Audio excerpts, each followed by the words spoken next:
everyone. This is Kate Stevens. Welcome back to another episode of the Omnichannel Marketer. Today, I have Josh Ellis, founder of WithCo Cocktails, and we are super excited to have you on the show. Josh, great to have you. I'm stoked to be here. I've been following the podcast, but just excited to be here, share a little bit about our journey. So thanks for having me. Yeah, of course. So actually, why don't you start there? What's your background? What's your journey to founding WithCo? Yeah. Well, to give some context of what WithCo is first, we are a non-alc cocktail mix using only fresh juices and real botanicals and meant to be shared with company. So WithCo does stand for with company. So all things we do kind of go back to the heart of community, which is really how the company started. So that's a little bit about what the brand is. It can be paired with spirit of choice or soda water if you're not drinking alcohol. So it can kind of play in both those worlds. And of course, all we ask people is when you enjoy WithCo, do it with company. So that's a little bit about the brand.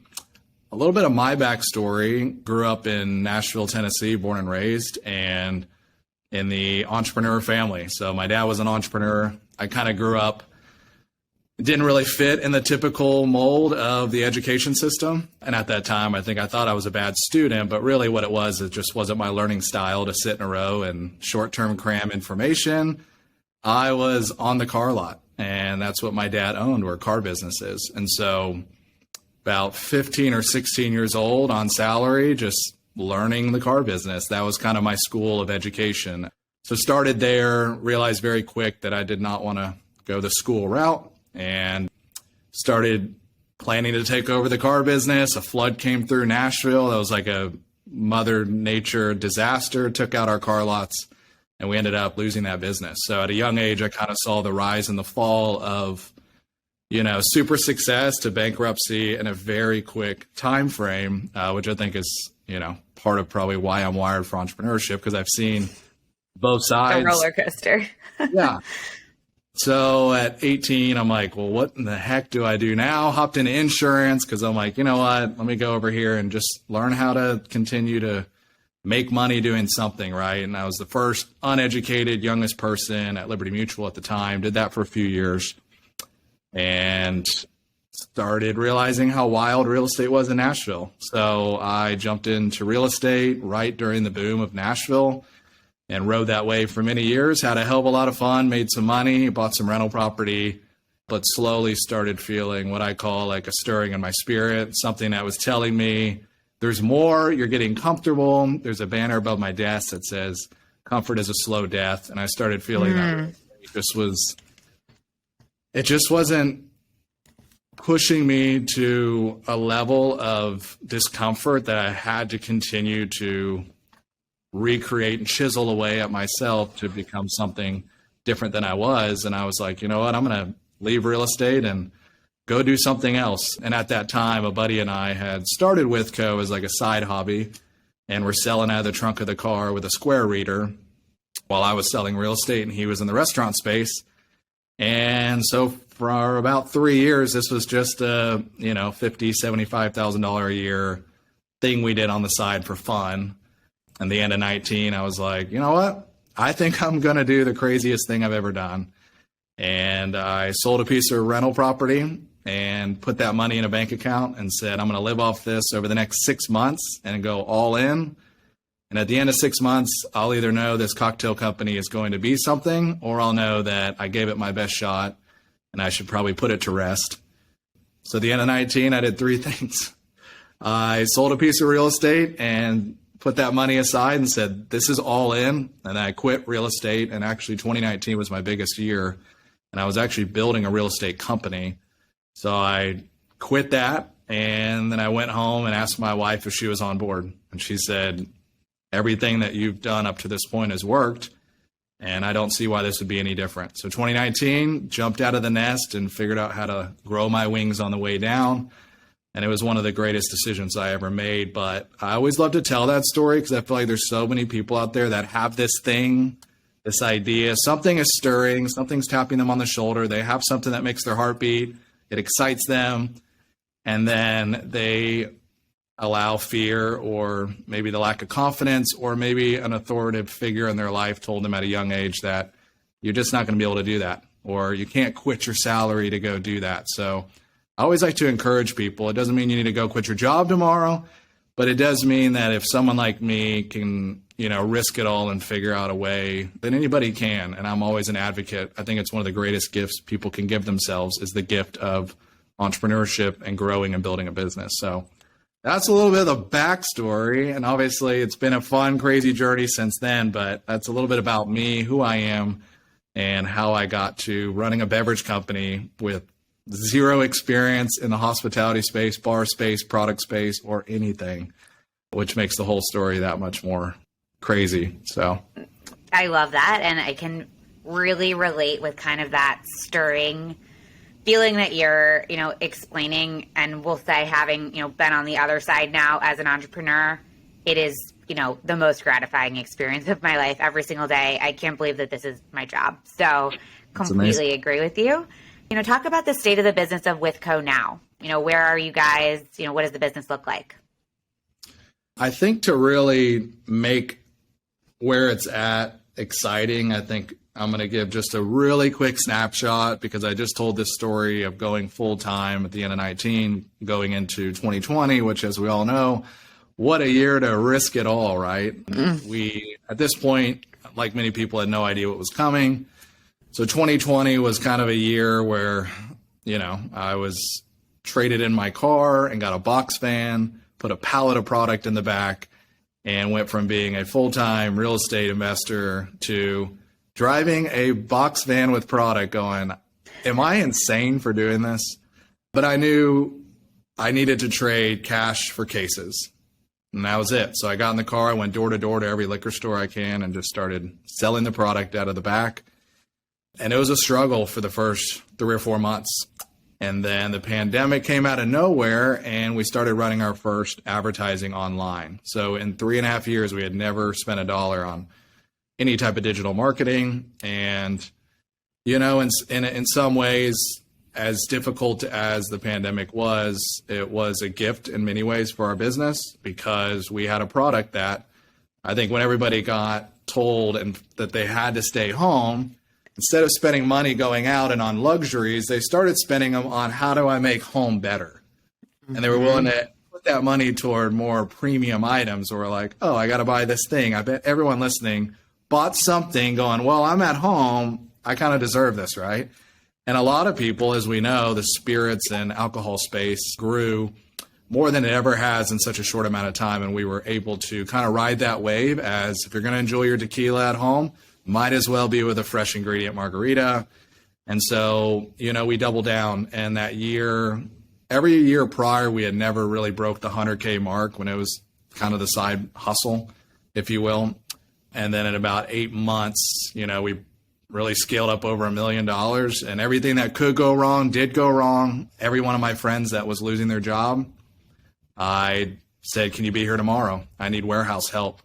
And it was such a gift, a blessing during that time, a really heavy time in so many people's lives to be able to extend and offer a place that they could get up and still come to work and pay their bills. And so in many ways, I think what I'll remember, the scale and the hockey stick was fun at that time, but it was really just having a place for people to come to work when they were told they can't leave their house. We didn't stay home one day of the pandemic because we had to respond to what the business was doing, which was fun. So that was 2020. 2021, kind of the same thing. People were still at home for the most part. I think a lot of people were like, what the F is going on? And I think starting to be like, well, maybe we should get out more. Like, is this thing there's a lot of confusion, but we were still, riding that wave and had a viral video or two, which I think is a blessing and a curse for many brands. It can send you on a tailspin where you're always trying to chase what happened and replicate it. But that happened to us in 2021. So we did about 2.5 million that year. So again, coming off of like 80, 90K to $1 million to 2.5, with zero experience. It was me. I was building a team, but these were all like friends of mine that I'm like, you think like an operator? Cool. COO, let's go, baby. You're pretty good at branding. You're a designer. Like it just was piecemealing this thing. And we didn't raise any money other than a couple friends or family that were like, hey, I want to help. So we were really scrappy. We had to be super scrappy. So 2020 was a wild, fun year, but I think during 2020, I started realizing, or 2021, started realizing this isn't going to last forever. And I don't think what we're doing online is just because we're really great at running ads. I think it's because we're in the middle of a pandemic and we kind of have a viral type product. So that was a really hard realization, but I said, we need to really build a true business under this. Or otherwise, these 20 employees that we're paying and all this overhead and this wave we're riding, like the wave may stop and we may be over leveraged and not be able to survive. Because again, we hadn't raised a bunch of money. We just were literally riding this wave. And so we ended up starting to learn the distribution model and DSD with liquor and spirit distributors and started going down that road of, how do we get in liquor stores? And admittedly, we, in the beginning of that era, started thinking we were going to build this like a spirits company. So looking at liquor stores and bars and restaurants that could serve our product. And I think it was a little naive, but we were looking at tequila brands and these fast growing seltzer brands going, we'll just build it like that. We'll hire a bunch of sales reps. We'll throw them in the market. We'll get liquor distribution. The difference was we were operating on our own cash, which was always at a loss. And a lot of these companies were operating, with $2, $3, $4, $5 million worth of seed fund and cash. They got early stage investment, and we were trying to build a similar model. And it was just so difficult, so much cash burn. And so about middle of 2022, we started thinking about ourselves differently. And what's interesting, I think this could be interesting for some people to understand how fast and far we went in this wrong direction. And at the last moment said, we're not going to make it unless we really sit down and rethink this business model. We are not a liquor brand. We're not funded like a spirits brand. We don't have a celebrity pushing the liquor brand, or pushing our brand like a liquor brand. So we built an avatar for our customer. We went into the analytics and we call the avatar her because we skew very much on, female buyer based off of analytics is what we were being told. And really in that like 35 to 55 age group. And we're like, well, this is interesting. Where is she or he? Or it was just like, who is this avatar? Where is this person? Regardless of gender, it was like, let's build this shopper, if you will. And we found that avatar was not going to the liquor store. They were spending time in the grocery store. They were conscious consumers. They were reading nutritional labels. They were not just buying something because it said organic or natural. They were even going deeper within the label to say, well, what is the sweetener or the artificial sweetening? Or what are the calories? What are the sugars? What are the concentrates? What are the natural flavoring? And we realized that avatar was spending more time in the grocery store, more time in the natural space. And so middle of 2022, we were like, holy shit, we have got to unwind this thing we were building that wasn't working. And it was a very, very difficult time, but we ended up laying off, almost half the company in this second half of 2022, which were a lot of sales reps out in the market, banging down liquor store doors, getting very little traction. Cash was burning, and such a tough time. And we had to go down and make some tough decisions. But I knew at the end of the day, I didn't like how I felt waking up every day. I didn't like this, are we going to make it mentality? I didn't like the idea of being as strong as our next fundraise. And I watched some of my favorite brands go out of business in 2022 because they ran out of cash. And I just started looking at the landscape, and I felt myself unsubscribing to the idea that the only way to do it is race fast, burn fast, and just keep going and hope that you make it to the end. And I knew that was just not the season we were in. So we got healthy, And we scaled the company back on purpose. We scaled back spend that was burning cash. And we only spent till we were breaking even or making money. So everything just kind of like started scaling back to get healthy last year. And simultaneously, we were affirmed in our thinking by being approached by two of the biggest retailers in the entire US that did approach us via our website and engaged us in a conversation and said, hey, we're interested in bringing you in.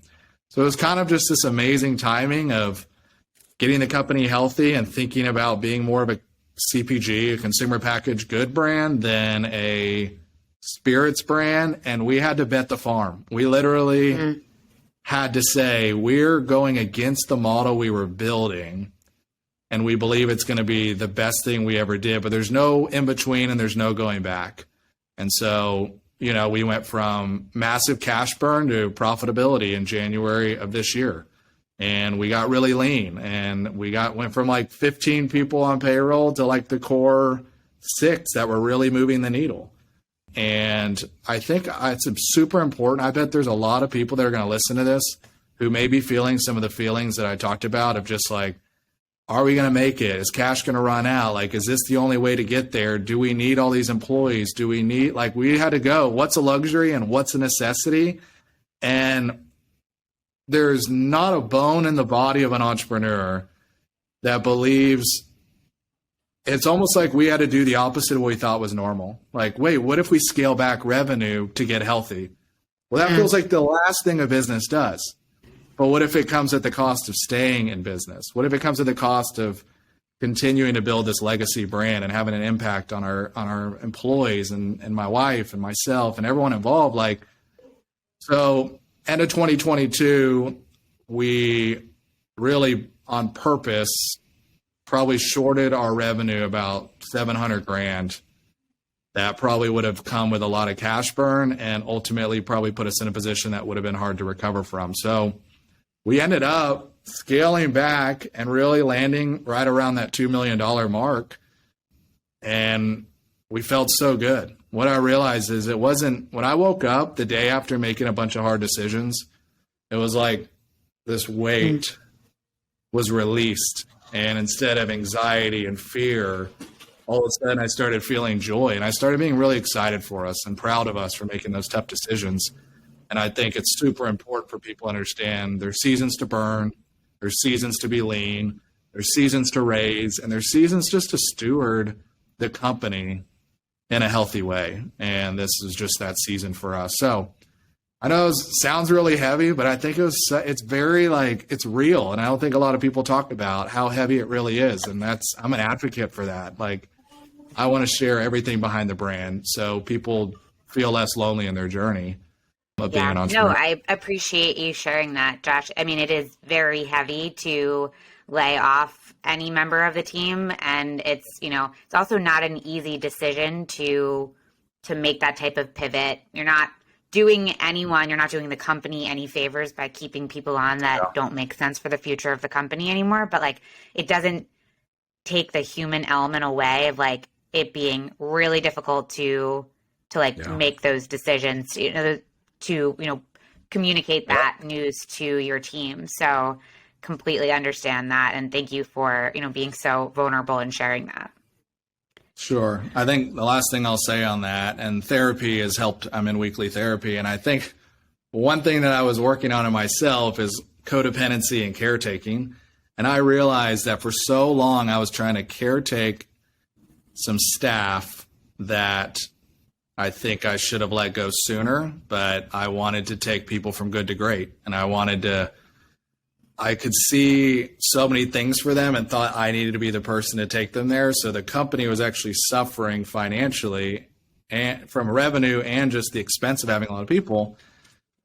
And I realized that in myself. I was like, it's time to let people go. It's time to send them on. And they served here in a season. And, some people were like, this is the best place I've ever worked. And working under you as a leader, your wife and y'all's team was amazing. So, I think there's people that probably are holding on that maybe need to really look at their business, look at the P&L, study it, and really hold themselves accountable to the different seasons. And again, we didn't have anybody going, hey, we want to inject $2 to $3 million in your business. Like, we didn't have that option. It was back to scrappy, back to healthy, back to sustainable. And that was a big part of last year, is let's get sustainable, where we can grow at our own pace instead of having to grow so we don't go out of business, or having to grow and be saved by the next fundraise. So all that to say, a lot of things were also happening in the undercurrent.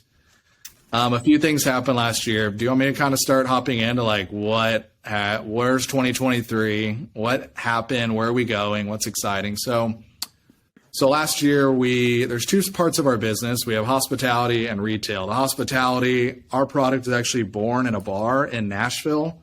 My co-founder is a bartender. These were his recipes. So like, these drinks are, being served everywhere from a one hotel lobby to a beach bar, to the Titan Stadium, the Carolina Panther Stadium. Like, there's places that charge $16 or $17 for our old fashioned, and that consumer at the table has no idea it's coming out of a bottle, but the quality is there because it was born in a bar. We didn't really set out to make a mix. We set out to take a bunch of recipes from the bar to the bottle, and coincidentally, they're now making their way from the bar back to the bottle. So that's one aspect, is the hospitality. So we're starting to kind of get into conversations with some cruise lines, some theme parks, some high volume restaurant chains, like really starting to go, where do people want a fast, fresh cocktail in seconds? And that location or hospitality group can't afford a 4 to 5 step cocktail mixologist program, but they want the same level of quality and premium. So that's one section. And the other one's obviously the retail. For you quickly on that before you go to retail, do you, for that for that hospitality channel, does this just become a distribution channel, like a B2B distribution, or is there any element of the WithCo brand that ideally lives on in menus? Like, how do you think about that channel? If we had all the money in the world, I would tailor the conversation together. But we all know, if you're in a bar and you see the word WithCo, the chances of me being able to influence you to go into a store and see it and make that connection, it rarely happens organically. When you have almost unlimited amounts of money, I can put WithCo in front of you in so many different places and influence that purchase in the store and make the connection behind the bar. What we realized is, where we're at as a company right now, our goal is not to be for someone to go to a menu and be like, oh, they serve WithCo here, we're ordering it. What we want to do is be such a solution in the hospitality space that we play that volume game and we are a tool behind the bar. Like, the tonics that's being poured onto like a gin and tonic, that tonic company knows we're here to just be the tonic that people are ordering. But we know they may never be like, can I get a Tito's and Canada Dry? Like, it's tonic.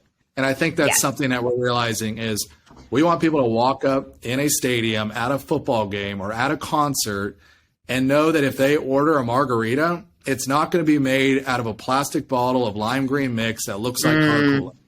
They're going to taste silky agave nectar in their Casamiga and pay $16 for it and go, wow, I actually went to a football game or a concert last night with 50,000 people, and I didn't just have one margarita, I had 3, because it was so good. And I think the notion is, just get a seltzer, a beer, or a wine, because who really wants to order an old fashioned or a mule or a margarita at an MLB baseball game? Like, you kind of know what you're going to get. And our approach is, what if you could actually have fresh, real juice, real botanical cocktails in the stadium? So our goal is really to become a tool for the bar. And will it say WithCo? Probably not. And right now, in many cases, it doesn't. But we're solving a big problem there. And it's interesting how it can be from a high-end luxury hotel to a high-volume beach bar, to we just shipped out cases to 5 cruise ships down in Florida from like Disney to Norwegian. So it's like, it's finding its way, which is interesting. And, our next hire is a director of national accounts for the bar and hospitality program. So if you're listening to this and you have built what's called on-premise, which is anywhere where it's served, a bar restaurant facility of sorts. We're looking for someone to really come in and help build that out. So, these people are submitting RFPs annually to, the North Italias of the world that are looking to streamline some beverage programs. So that's that space. It's fun and it is exciting, but we're missing that hole in the company right now for someone to really come in and help facilitate and lead the charge on that as a director. Okay. Now tell me about retail, because I know you've had some exciting traction there recently. So, yeah, right around the time that we were having this, maybe it was to go back to what I said, a stirring in our spirit, basically a revelation of change last year, and looking at this avatar and noticing that avatar is really spending time in natural grocery. So we started looking at, okay, well, where are those places? And it's the Whole Foods, it's the Sprouts, it's the Lassens, it's the Wegmans, the fresh markets, et cetera. We're like, that's where our product truly should live. But as of like August of last year, we weren't in one of those. We were only in liquor stores when it came to retail, or we were in like small mom and pop shops, which have been the bread and butter for us for a long time. So the first retailer that we launched with in August or September of last year was CVS. And what's interesting about CVS, we talked to their beverage team. One of the things that they said almost verbatim is, we're a store in the health space. Yeah, we don't really offer a lot of healthy things to drink. And it was almost this awareness to them that they knew they needed to be in the conversation of, but they even took it a step farther and said, we want to do it as a representation of the non-alc movement. So what they did in 250 stores, which is how many we're in across 8 states, is built I think it's 10 or 12 foot section of the store with some of the most incredible brands in the non-alc space right now. So, you had, Hella Cocktails, you had Ritual, you had like these non-alc spirit alternatives, and then you had mixers, you had Heineken, you had some non-alc beers. Just like, kudos to them for saying, we need to support this movement. And they invited us into that conversation, which was very exciting. They have don't quote me on this, 9,000 locations. And their goal with this team is going out on a ledge to prove to CVS as a whole that the non-alc is an important space for them to represent. And we got to be a part of that test. So it's going well. As you know, it is one of those things.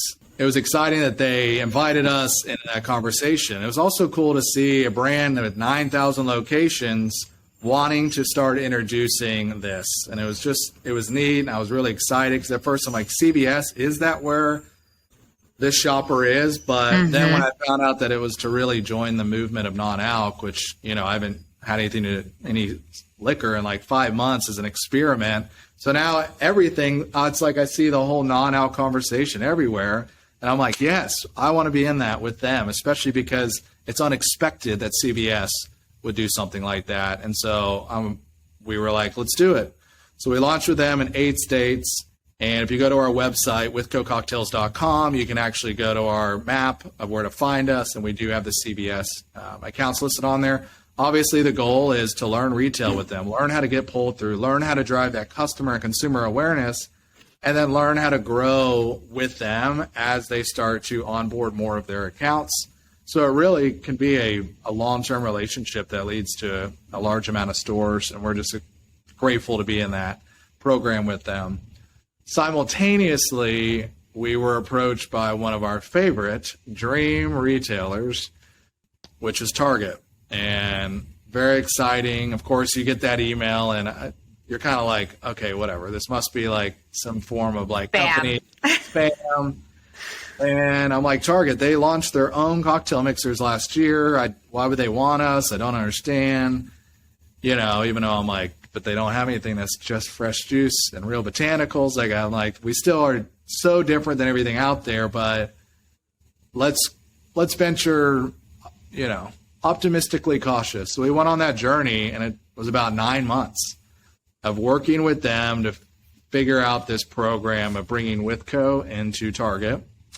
And again, this was all around the time that we started thinking that we should go this direction. So it was very affirming to have these accounts approaching at that time to be like, hey, we want you guys in this conversation. So during that time where everything was very heavy, there was a lot of transition, and we're like, there's some doubt and some fear. And then all of a sudden you have somebody align and say, hey, you're being desired, right? It's better to be desired than desperate. And here we were in this conversation. So what that program looks like with retail, sometimes there's in and out programs, 30 days, 60 days. And then you have permanent programs. This is kind of a hybrid of the two, which is a 6-month program to see how this does.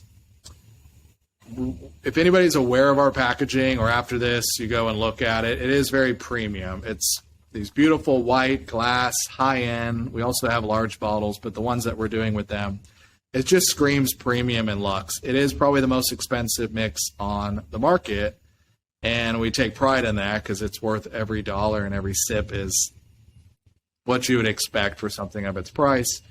And so we're going out, we're launching with them this month. Effectively, like as we speak, shelves are being filled across the U.S. It's 1,700 locations. It is huge for a brand like us that still is underfunded, understaffed, scrappy as hell, and white knuckling with a smile on our face and taking it very serious. We did it without a broker, which is even crazier because we really wanted to know how to do it. We wanted to learn, what are the documents? What are the requirements? What are the shipping labels need to be? How do we work with their team? And I know a lot of people might be listening being like, y'all are crazy. And I think we are really crazy. It's insane to go down that road. But my wife and my operations director, Sean, like, they're badasses. And they took that charge and they learned it. And they worked really well with the Target team. And so we're launching with 3 SKUs. The first one is Bouquet, which is lavender, lemon, rose petal, and rosebud. So we take those ingredients, we batch them in large scale, and we do it without liquor, just to remind everybody, but we suggest all the pairings on the bottle. So you could do that with vodka, gin, tequila, rum, champagne, or soda water if you're not drinking. The second one that we are launching with them is Ellis Old Fashioned. If you like old fashions, I highly recommend grabbing a bottle. So it's Madagascar vanilla bean, Angostura bitters. We partner directly with Angostura on that. Orange and then a hint of cinnamon, and it is a phenomenal old fashioned. If you enjoy old fashions, makes 32 drinks, and you can do that with a whiskey, rye, bourbon, mezcal, or even a tequila. Don't recommend doing that one as a non-alc unless maybe you're pairing it with like Drink Monday or Spiritless or Ritual. Like, you can use a non-alc spirit alternative. That's how I would do that one if you are not drinking. Then the last one's which is one of our most popular, is the agave margarita. Everybody's had a margarita mix or they've chosen not to. I would encourage you to try this one. So we use agave nectar, fresh lime juice, orange, and water. Like 4 ingredients. It's super clean. It's what you would expect and want out of a margarita. But instead of being able to only get that quality at the bar, you can now have it in your living room. So Target, very excited. Scary as hell, right? There's a lot of weight and responsibility. Getting on shelves is, a lot of people say like it's not hard. Getting pulled through is hard. I honestly think, we just went down, we're just starting this. They're both hard. They're so difficult. They're both hard. Everybody wants it. And, it's difficult, but the pull through is so important. So how do brands at our size do that? When you don't have all the money to influence the buying behavior, to buy the billboards, to spend the money on geotagged Facebook advertising, to get, a team of influencers to all blast it, $3,000 to $5,000 a post. And it's like, how do we do it, right? Tell me. I'm super curious. You know what? If anybody knows, I'd love to hear. The same way we've done everything.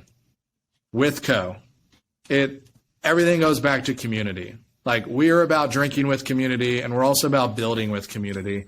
So it's getting on podcasts. It is sharing on LinkedIn. It's sharing out loud. It is building out loud. It is mobilizing the social community. It is telling our customers, falling on the sword and saying, hey, we appreciate you buying on our website. but right now we need you to buy in the store. And you're also going to be able to get it for $5 cheaper. Like, it is a sacrifice that a business needs to do to go like, you know what, but we make more per bottle online. Who cares? We have a responsibility with a relationship that has been granted to us to do well by it. And you do it at all costs. You get on a plane to go solve a problem. You get on social media, invite your community to run into the store to help. Sometimes there's a problem in the store. Ask your community to help. Sometimes you need the product to move. Ask your community to help. So, we don't honestly have the proper means from a marketing standpoint to do this, but we're doing what we can. And I think it doesn't matter if a brand does $2 million a year or $200 million a year, they only can do so much. And so for us, it's turning to social. It is, it's finding people online who love our brand and asking them to film themselves going into the store, grabbing a bottle, going home, making a drink, talking about how much they love their experience and sharing with their community. Like it's the creator culture and the creator economy. Like that is how we have to do this, is create a megaphone that's not just us saying, here's how great we are, but being like, hey, we got this opportunity. We can't do it alone. Like join us in this journey. So we are turning to social. Obviously some PR will be a big help with this just to get that message out. And then me and the team going anywhere and everywhere we can to share this story, share out loud. So that's where we're at in retail up to this point. Obviously, we are in conversations, I think right now, I would say between 6 and 8 buyers of some other retail accounts that we admire and have met either at Expo or online. I went to Walmart yesterday, which was fun. Got on a plane at 4:30 and spent 18 hours traveling for a 20-minute meeting, just popped in, popped out. And, I think right now what I'm learning is we're very exhausted, but we're going at bat every single day and swinging the bat. And we're striking out more ways. We are striking out more ways than we are making contact with the bat and the ball. But we are getting up and swinging. We are reaching out. We are telling our story, and we're doing everything we can. Like, you're hustling. You're hustling. Yep. And I tell people, if you have an idea, unless you're like feel a purpose or a passion in your life to go out and build that and solve problems in people's lives, and like, you're not going to be able to make it, in my opinion, and some people do, without that personal drive or some North Star that's driving you. And for us, it's really freaking hard. Oh my gosh. Like if I kind of cared about this company, I would have been out. I would have been like, no, you know what? I'm going to go and sell, 40, 50 houses this year. And, I'm just going to do real estate. But no, I never gave myself that option to go back. And I think that's what's driving us right now. It's like just the joy and the gift of being able to wake up every day and do this. And like, I know I'm doing the right thing because I can laugh and cry in the same day by building this business. I can be so broken down and just feel like the heaviness of it. And then I can like smile my way through and have a moment that something taps you on the shoulder and says, you're okay, keep going. And I think that's the greatest gift. I think entrepreneurship is one of the greatest gifts we can give ourselves because it allows us to like have no ceiling. Nobody telling us what to do. And I think it's for the crazy ones. Crazy, if you're crazy enough to believe it, there's 2 things that I want to say right now. And then that are coming to my mind. The first one is, like I said earlier, there's a banner above my desk that says, comfort is a slow death. I love being uncomfortable. And I think there's this quote I love. It says, there's no comfort in the growth zone and there's no growth in the comfort zone. And I think it's super important that if you're wanting to have fun, maybe stay away from entrepreneurship. If you're wanting to have fulfillment, it might be the best decision you ever make. It's not fun. It's super uncomfortable. It's scary as hell. But like you can see, you can't stop smiling when you're doing something you love. I don't even care about cocktails. I don't even care about, like, some days I'm like, it doesn't even matter what I'm doing. If I feel like this doing it, then I'm glad I'm doing it. Like the product is just secondary. It's the mission.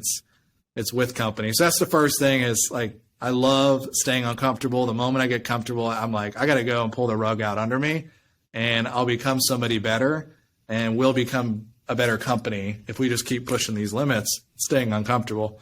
That's number one. The second thing, and this is maybe a word of encouragement, and if you follow me on social media, one of my things is I love encouraging entrepreneurship, and I do that by just sharing. If I get my teeth busted in, I want to share about it then. And if I have a big win, I want to share about it because it's relatable if you can see it all. And I want other people to feel like they can start too, and somebody is rooting them on, and they don't have to do that journey on their own. But I do want people, one thing that I love is that, like, I think people, they wait to start expecting it to not be scary one day. Like, oh, if I was confident enough, I would do X. Or if I was more of an extrovert, I would do X. And it's like, you're going to be scared the whole time. Mm-hmm. And I think in business, being brave in business is not the absence of fear. It's the ability to hold fear and courage in your hands at the same time and step forward.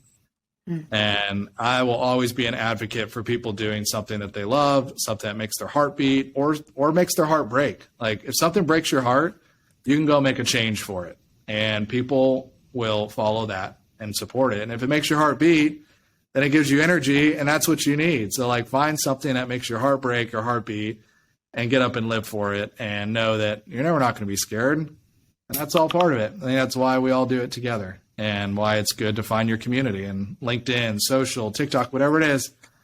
Go share your story. You might not think it's interesting because you live it every day, but it is, and people relate to it. So there's my TED Talk to tell you to go do something you love and take the first step, and action silences fear. So thank you, Josh. I love that advice for everyone here. Moving into our lightning round. All right. What is your favorite omni-channel brand? It's Midday Squares in many ways. Mm-hmm. I think the power of Midday Squares is the fact they were my favorite company for a year and I had never tried the product. Mm-hmm. Think about that for a second. A brand that has influenced a level of loyalty, commitment, and community, and you love it enough and you've never tried it. Yep. That's the power of community. And also they're great people. I've had a chance to start getting to know some of them on a friendship level. And yeah, I think that there's so much power in that. I hope that I can build the same type of thing. Like, I don't know, there's this guy that does something with building community with cocktails. I don't know, but I freaking love him, and I love following that journey.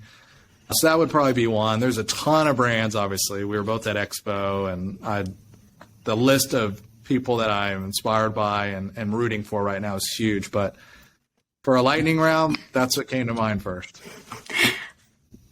Thing that you wish you could change about our industry? Do you want me to answer this specific to beverage, like my industry? You could answer it however you want. Probably two things. I feel that social media has allowed people to create an illusion that things are easy and it's hard to tell what's real anymore. So I wish our industry, and I hope that I can be a pioneer for this, I wish more people would build out loud. More people would not talk about like their experience as a book, and they would start talking about it as a chapter. Meaning, don't wait till the end to tell us why you're an expert. Like, share as you're going. Share out loud. Like, you went bankrupt, let's talk about it. Because there's other people that might be afraid of that too, and they may want to lean in from your experience. Or if you just sold the company for a big exit, like, go help others. And I think any in between, from your business failing or your business selling, like everyone in between, I think should be sharing more out loud. So that's probably my first one, is just don't trust everything you see online. I love that. A losing battle. Then I think podcast. This one. I mean, thank you. I'm flattered. I mean, I know you listen to it, so I like the podcasts that dabble into like how we're wired as humans, like things that talk about, psychology to the emotions to how we're wired to I don't know. Like, and also I like podcasts that it's not the same person talking about the same subject and their guest kind of all dabble. I don't know. Honestly, I don't listen to a ton of podcasts. Like, I wish I did. I wish I listened to more. I like the Skinny Confidential because Lauren and Michael, her husband, like my wife and I have worked together for over 10 years. And there's just something about that dynamic that I love. I can relate to it. And so, like, I like their topics and I like their guests, but I really like them. And I feel like I like that they can go deep and kind of break past traditional, like, surface level conversations and kind of go a little bit beneath. And I love anything that Dr. Joe Dispenza, if you've never heard of it, go type it in. That dude truly understands how the human is wired, both from like a heart and a mind, from like the mind, the brain, the body, and the heart. Love him. That one Great. A little bit more scientific, but those two, I would say, for sure. Favorite social media channel? Like, which platform you mean? Mm-hmm. Or a specific company? A platform. I feel like I'm going to get made fun of this by like half the people that listen, and the other half are going to be like, I'm right there with you. I have been a member on LinkedIn for like 10 years, back when I was selling insurance. And to me, it was one of the most useless things that I ever used for so long. And then about 4 or 5 months ago, I realized if I start talking to that platform, the algorithm is going to start building a community around the topics I'm interested in. And then it's actually going to be more tailored and custom to something I find interesting, just like all the other platforms. So I just started talking, and now I'm connected to so many people just like me that are building and learning and sharing and celebrating the highs, and they're also sharing the lows. And it doesn't feel like competition. Like, I love TikTok and Instagram and all those, but the noise of, there's so much noise and things that I think are put in front of me that are just so distracting. And so I think I would pick LinkedIn right now, just because I feel like it's a safe place for me to share, and it feels like it's very relatable. Like, I can go down on there and talk about something I did that was amazing, or something I did that was the biggest mistake, and I feel supported in that because people are like, hey, me too. Like, I've been there also. So yeah. I LinkedIn. Totally support you on LinkedIn. I mean, there's VC, there's money on LinkedIn, there's B2B relationships, there's entrepreneurs and founders. It's kind of like, it's a great place to show up right now. So I would say LinkedIn. And then second is Instagram. I've started sharing a lot more intentionally in the last couple of weeks. So leaning into the storytelling aspect of that. Awesome. Josh, where can our listeners connect to you? On LinkedIn, if you're on LinkedIn, it's WithCo Josh. So WithCo, WITHCO, and then Josh. And then on TikTok and Instagram, it's Modern Day Leader, some handle from like 10 years ago that I just stuck with. Pretty much on there, I'm going to be sharing and encouraging entrepreneurship and beverage and founder and everything in between. So I like to share my heart, share my journey. So you can find me there. And then also, just because we're talking a lot about WithCo, we actually have 2 different handles on TikTok and Instagram, because I'm trying to switch everything over to one. Instagram, it's WithCo Cocktails. And then on TikTok, it's Drink WithCo. So that's where you can find us right now. Then if you are interested in buying and trying our product, you can do so at withcococktails.com, or, as we've talked about, sometime effective in the next week to 2, we are nationwide in Target. So run to Target, buy a bottle, and if you do, like, just share yourself enjoying it and tag us and give us your true, honest opinion about it. And remember to drink with company. Amazing. Thank you, Josh. Run, don't walk to Target and buy WithCo. So great having you. Thank you so much. If you liked this podcast, follow me and the Bridge page on LinkedIn and Twitter for hot takes and tactical advice. If you really loved today's episode, we'd love a review on the podcasting platform of your choice, Apple Podcasts or Spotify. Thanks for listening.